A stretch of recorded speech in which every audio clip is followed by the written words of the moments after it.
Shalom Bapak Ibu yang diberkati oleh Tuhan, senang kembali saya bisa menyapa Anda hari ini. Dan firman Tuhan yang akan saya bagikan di hari ini saya beri tema, mengapa neraka masih kosong? Tahukah Anda, neraka merupakan tempat penghukuman di mana Tuhan menghukum orang-orang yang masuk ke sana.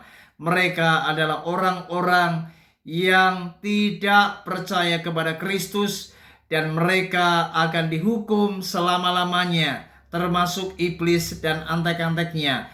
Dan mereka akan disiksa siang dan malam oleh api belerang, di mana apinya tidak pernah terpadamkan. Dan siang dan malam mereka disiksa untuk selama-lamanya. Dan ternyata saudara, neraka sampai hari ini masih kosong. Mengapa demikian? Karena memang Alkitab mencatat mereka yang mati, atau dalam arti kata mereka yang telah meninggalkan kita, mereka yang telah mendahului kita dan mereka meninggal dunia.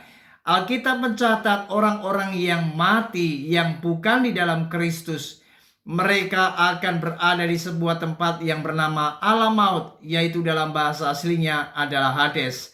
Mari kita lihat Lukas pasal 16 ayat 22 sampai 23.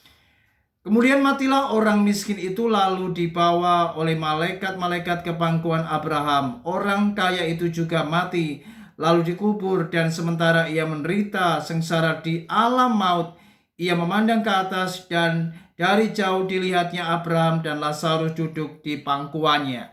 Sangat jelas sekali di mana orang yang mati, yaitu orang yang kaya itu masuk di alam maut, yaitu Hades, di mana ia tersiksa sekali di sana.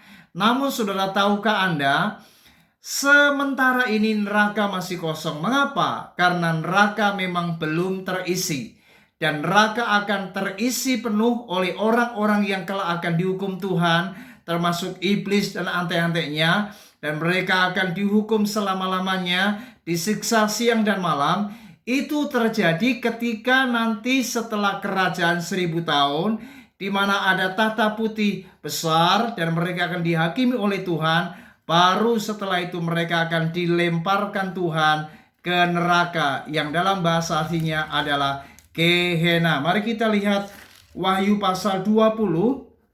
Perhatikan di ayat yang ke-10 dikatakan, dan iblis yang menyesatkan mereka dilemparkan ke dalam lautan api dan belerang, yaitu tempat binatang dan nabi palsu itu, dan mereka disiksa siang dan malam sampai selama-lamanya.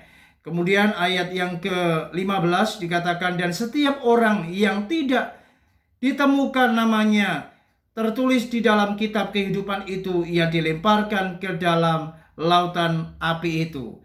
Saudara, inilah penyiksaan yang terjadi bagi mereka yang tidak tercatat namanya di dalam buku kehidupan. Dan iblis dan antek-anteknya, nabi-nabi palsu, mereka akan dilemparkan semuanya ke dalam neraka. Dan disitulah neraka baru terisi penuh. Jadi hari ini neraka masih kosong karena belum saatnya, di mana nanti saat ada tahta putih besar, maka mereka yang namanya tidak tercatat dalam kitab kehidupan, mereka kelak akan dilemparkan dan masuk ke neraka, yaitu Gehenna.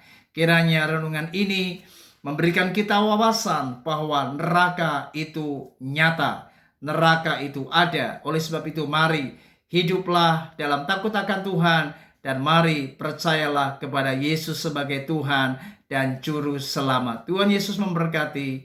Shalom.